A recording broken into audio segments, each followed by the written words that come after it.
at the same time, when it comes to tactical gear, it's like a next level of worse. In order to get something to protect you, you have to give money to people who want you dead.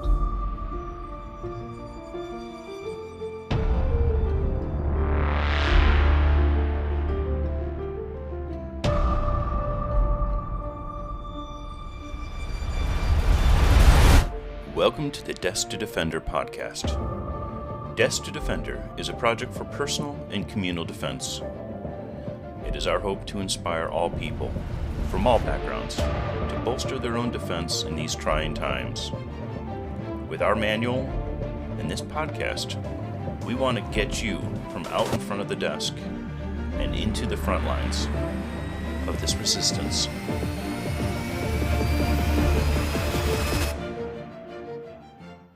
All right, well, we're here with Christen from the Thread of Conquest, and I'm sorry? Conquest of Thread. Conquest, I'm so sorry. We're here with Christen from Conquest of Thread, and we're really excited to have you here. Why don't you give a little background for the listeners of who you are and kind of where you came from, what you're doing. All right, so I'm Christen. I'm one of the founding members of Conquest of Thread.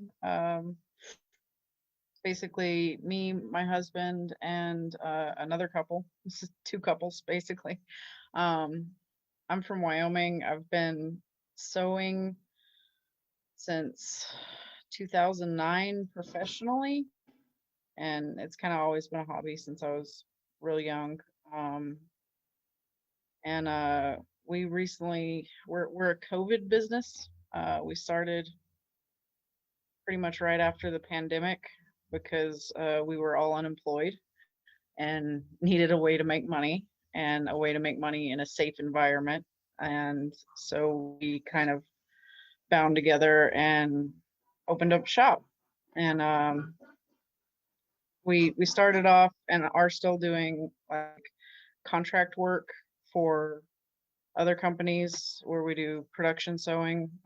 Basically, they give us a design and we make the product for them. And sometime in the fall, somebody asked us if we could make a plate carrier, and we were happy to jump on that.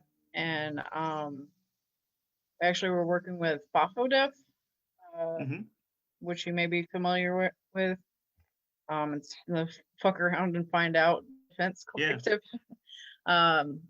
So we do a lot of work with them, and like came up with a design for a plate carrier and started selling them.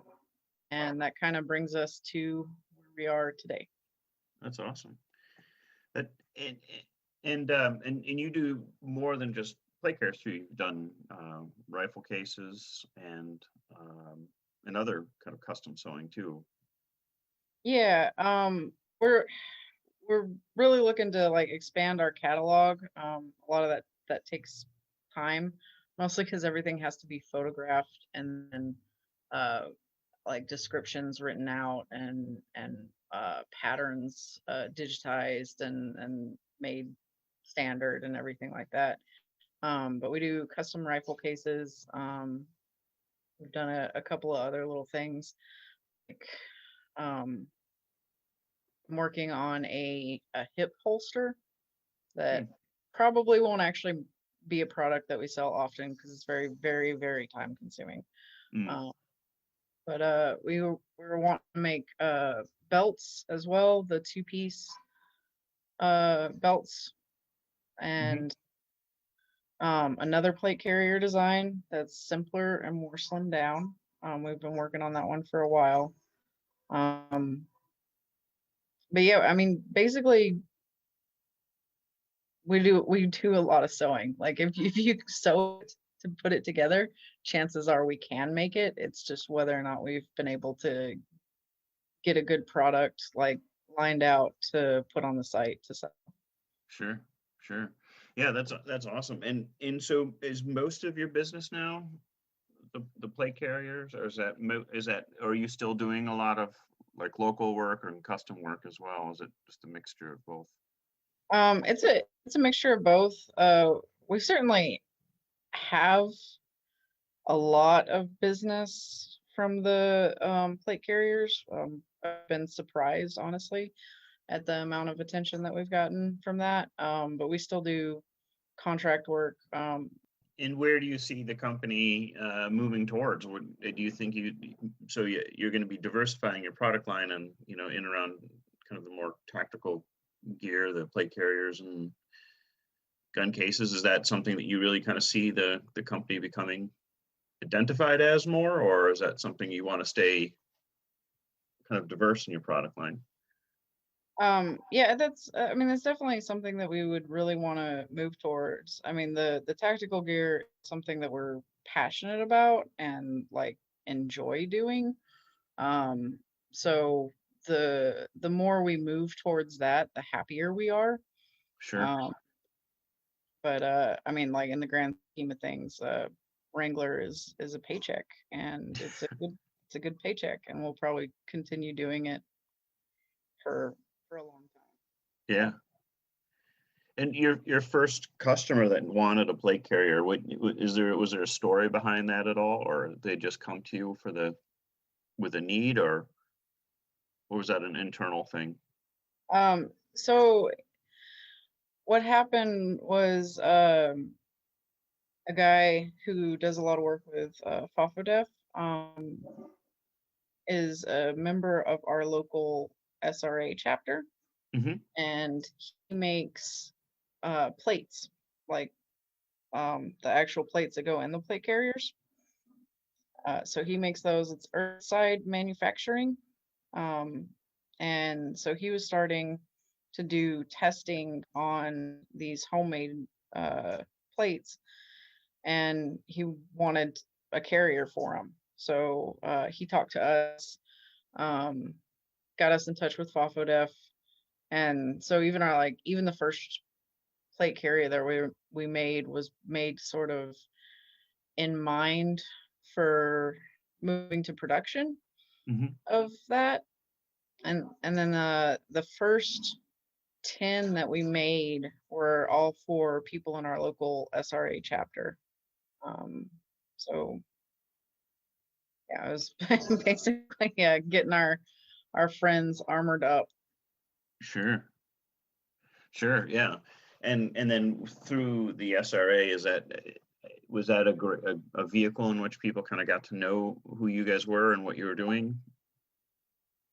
Yeah, definitely. Especially locally, our local chapter is very active, and just a good group of people who are wonderful. So we get a lot of support from them, and a lot of talking things out. Is also good to have people that could, wear it around and tell us what needed to change.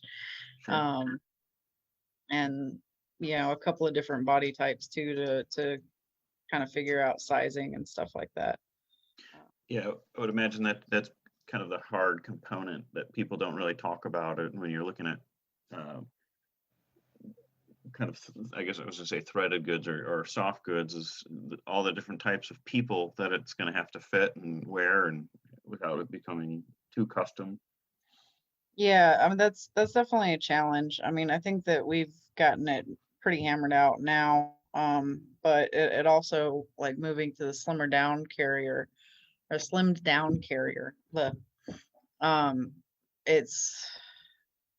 we have to go through sizing all over again. Yeah, it's fun. I hadn't come across your company actually up until just a few weeks ago. Really, I was kind of excited to kind of see what you're doing, and I'm really excited now to hear that you've got more products on the way. Because I think right now you just posted, it's just the two carriers, of red and black. Is that correct? Yeah. Okay. And that actually has been honestly one of the biggest struggles in getting things going, is we have red and black, not just because we like red and black, although that totally is a factor. But that's right now the only colors that we can get, because like shipping and manufacturing of like nylon and webbing and a lot of industrial goods is so screwed up and behind from COVID Mhm. that that's it. That's what we can get. Yeah, you're just limited by what you can get. Yeah, for sure.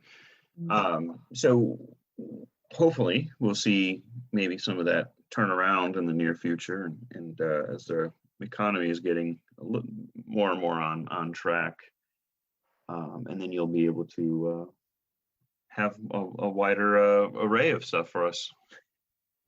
Yeah, just to give you an example, like when we ordered the red and black, we also ordered olive drab, and Hmm. that was back in January. Yeah, the first week of January, and we still don't have olive drab. Wow. So we're just hoping it comes. And the same thing with the belts. Um, belts, we've ordered material a long time ago. We've also tried to shop around and find it somewhere else. Hmm. And thus far, we haven't been able to get the actual belt material, like webbing.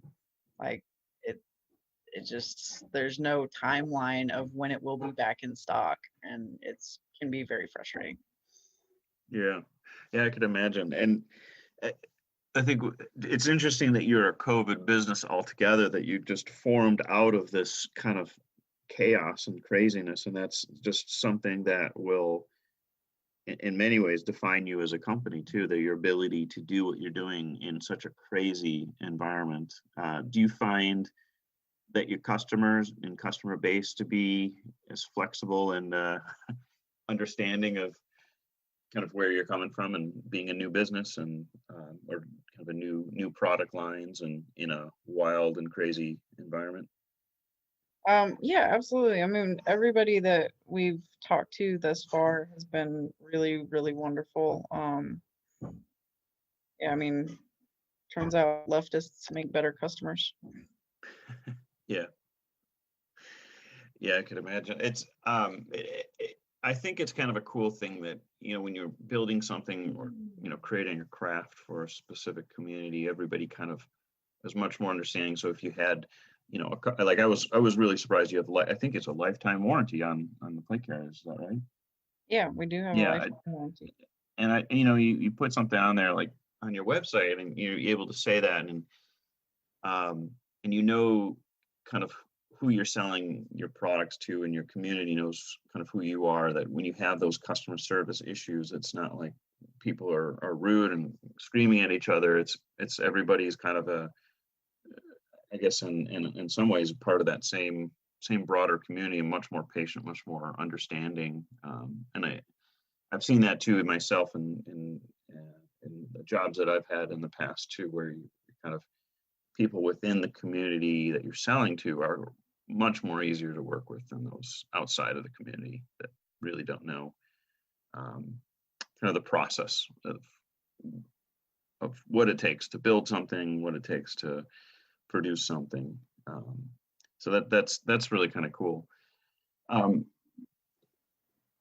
when one thing I think, when with looking at especially gear like this, that there's when you're wearing something, it has something to do with pride and identity, and as well as there's the functionality of the whether it be clothing or chest carrier.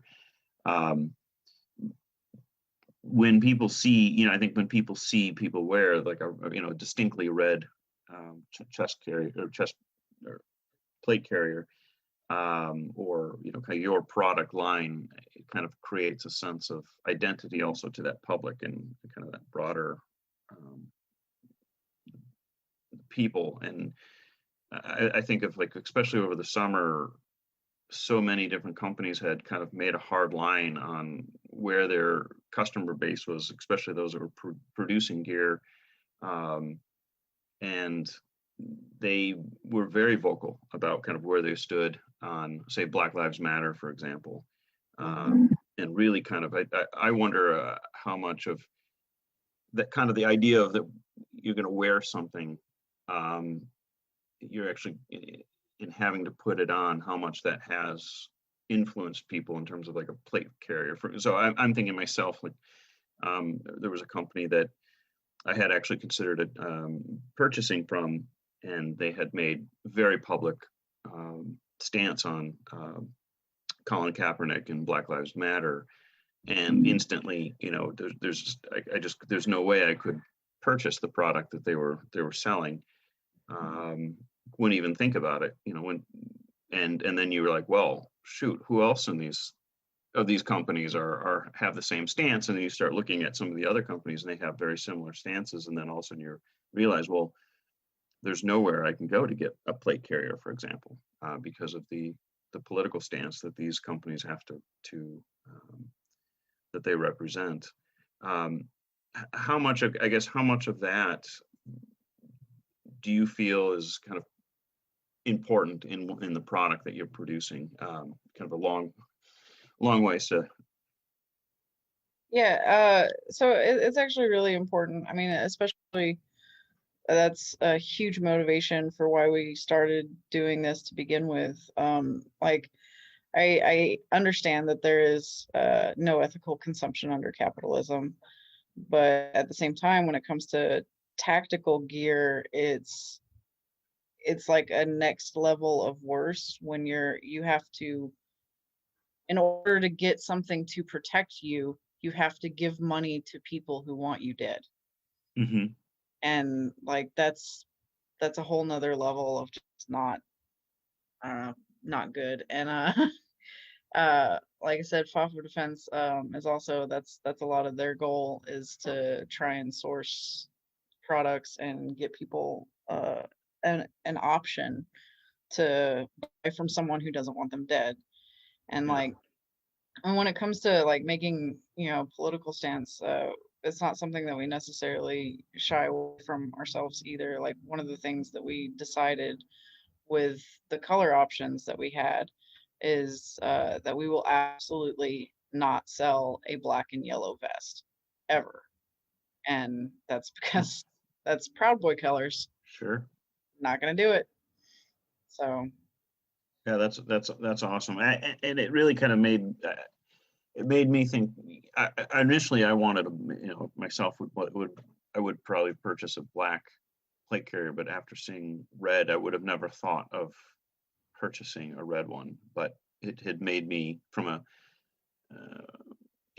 solidarity standpoint, from a kind of the visual end of it. I think it's such an important distinction that makes it. Are there any other ways or signifiers that you use in terms of the plate carriers that signify? well, I mean, besides color choice, the other two things that we've done so far have been pretty basic, which we've made a medic vest, and we're hoping to actually get that as an option up on the site relatively soon. So that's basically just a plate carrier with a big red cross on the front and the back, so people know you're a medic. We also are working on some that kind of do the same thing, except it says press, which I think that's incredibly important. But I mean, in general, I love that people are into the customization and like being able to do like a black and red plate carrier or like and use those colors as signifiers. Like I think that's really cool. Yeah, it is, and it's and again, it goes back to like you can't source anything like this from anyone else. It makes you very unique in terms of product line, and that's very special, very kind of cool. And I can imagine. I mean, it's hard. It's hard to source. It's hard to source good gear in this space without either, suffering quality issues, which you don't want to do, or having to bite the bullet, and support a company that you shouldn't really be supporting. I would rather be supporting a company like yourself, where that money makes a big difference at the end of the day for you, versus some of those larger companies that and even if they're not going to take a political stance, or if they do, the wrong way. Yeah. Awesome. Yeah, thank you. Yeah, it's just good work, and it's a good story, and good product. So what other things are you thinking about for the future? What are the kind of you have any kind of blue sky plans for products that you would love to be able to do, or that we haven't talked about? To be honest with you, we're trying to take it relatively slow and make sure that we're doing things right when it comes to expansion. Mm-hmm. Especially with the kind of initial excitement about us being in existence. It definitely makes us want to be like, oh, we gotta start doing all of the things, and we can make this huge. But we also very much want to make this sustainable. So we're trying to kind of ease into things. One thing that's really important to us is the creation of our union, which I'm super excited about, and we've talked a lot about if we ever get big enough someday, being able to send people to work at other sewing production facilities and basically salt there, and try and grow uh, a sewing union, which would be amazing. So a lot of our big scale delusions of grandeur or something like that are focused mostly on the political end and the organizing end. I mean, we do absolutely want to eventually make as much gear as is feasible. Starting with just the plate carriers and the rifle cases and belts and chest rigs are definitely somewhere that we'd want to go. We've looked into making rifle slings as well. That's something that we'd like to do someday. But yeah, a lot of the really idealistic stuff is more on the political end and the unionizing potential.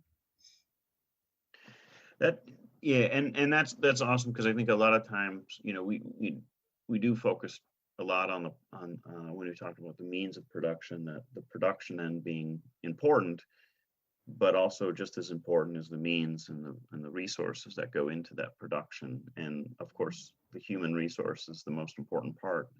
And we don't all have jobs that we particularly like, but I think when you create these spaces of work, that becomes very rewarding and exciting. It kind of recreates the person in many ways.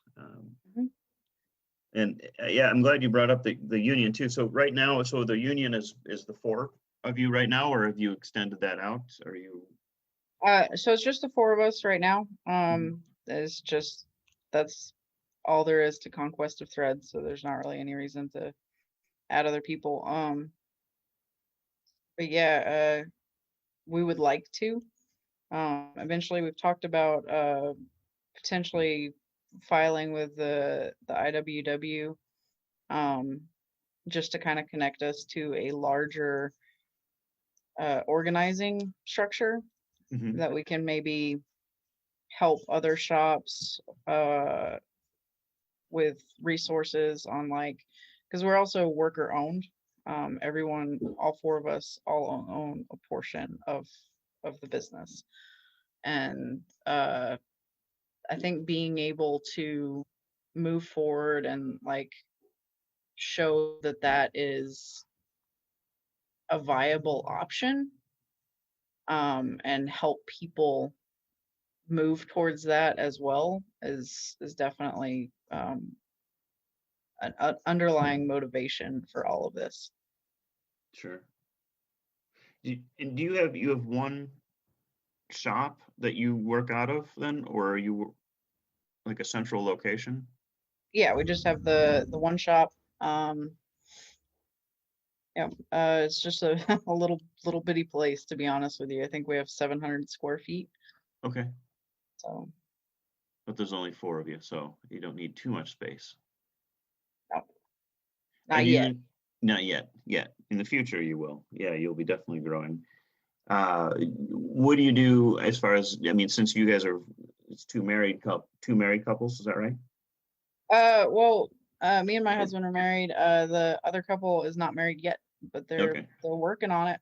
but they're together, so you don't have the COVID from kind of a working on a work day to day, as far as working within the restraints of COVID, makes it easier with your two couples, I would imagine. Yeah, absolutely. I mean, that was a huge benefit to doing this too, is that we were able to have a very small like COVID pod where it Hmm. is just the four of us, and um, we can stay pretty safe and not worry too much. I mean, we like everybody over this past year, we've had a couple of times where we've had to get tested and stuff like that. Luckily, so far, none of us have gotten it. Um, but yeah, it's certainly a huge benefit to have a workspace that is small enough and you're comfortable enough with all of your coworkers being responsible and uh, not worrying as much as a lot of people do. Yeah. Well, and I think a lot of it comes down to, to trust and being able to trust the people that you work with. And when you care about the people that you work with, it, it creates a whole different dynamic than, I've heard some really horrible stories of offices and office environments, work environments, with COVID, that, the managers and owners of the businesses just don't care about their workers' health. And Yeah, you know, that also was a inspiration for for us to start was when the lockdown first happened. The place that I was working at, one of my coworkers who I was friendly with and talked with pretty frequently got exposed to COVID fairly early on, and he told me, and then told the manager, and the manager told him to not tell anyone, mm, and I was just like, oh, this is terrifying. Like this is absolutely not safe. And at the time, Ingrid, one of our coworkers now, was doing. She was a school lunch lady, hmm and that was kind of the same thing where it was just like, this is this is a really bad idea. This is not safe, and they don't care about you. Um, and yeah, I'm glad that we were able to all come together and be able to create a safe working environment. yeah, yeah, that's awesome. I just to be able to have the courage to do that is something. A lot of people get caught in their bad predicaments at work, and it's cool to hear. Here's two couples that just said, "Screw this. We're going to create the environment in which we feel is the best way to live our lives, in this crazy time, and follow your passion while you're doing it, which is just unheard of. So that's just so cool." Yeah, it's really pretty awesome. Like it is life changing for sure. And I'm lucky that we were able to do it, and a lot of things just kind of like fell into place to make it happen. Like we found a place with really cheap rent. Um, and we also used all that stimmy money to throw into opening a business. Sure. Hi, listeners. I want to take a quick break from our podcast to remind you that the Desk to Defender project relies on contributions and donations made by our listeners and supporters. We hope that you are learning a lot about building solidarity and defending your communities through our discussion. If you are enjoying this podcast, we ask you please to consider subscribing and visiting our website. For any of you with means, please also consider becoming a patron through our Patreon account. Thank you, and enjoy this podcast.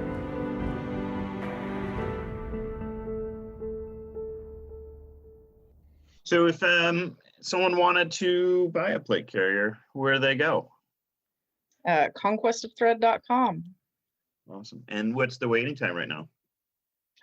For right now, it's about a month, so 4 to 6 weeks. That's not bad. Yeah. Not bad. Get some custom work. That's cool. And if someone wanted custom work done, you can do that too. So they can contact you. Absolutely. The best way to go about it is to email info@Conquest of Thread and tell us what you want, and we can usually do it. We've had a couple of people that have wanted a camo plate carrier, so they've picked out the camo that they want, and we're working on making one for them. I really hope somebody asked me for a pink one, and they haven't said absolutely yes for sure yet, but I'm really hoping that they do, because I want there to be a pink plate carrier in existence. So, yeah. We enjoy the custom work. That's part of the fun of this. That's awesome. That is cool. I love it. Awesome. Well, I want to thank you for taking time chatting with me, and I'd like to stay in touch. And if there's customers within our group that are potential customers, we'll be certainly sending them your way. Cool. Well, thank you. It's been a pleasure talking to you. I'm excited for the Desk to Defender stuff to come out. Yeah, we are too. Awesome. Well, have a great day. Cool. Thank you.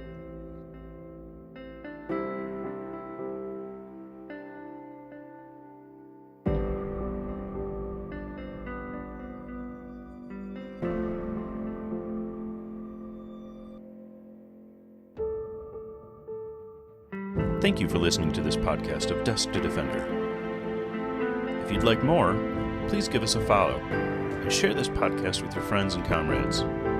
We'll be back soon with another episode of Desk to Defender.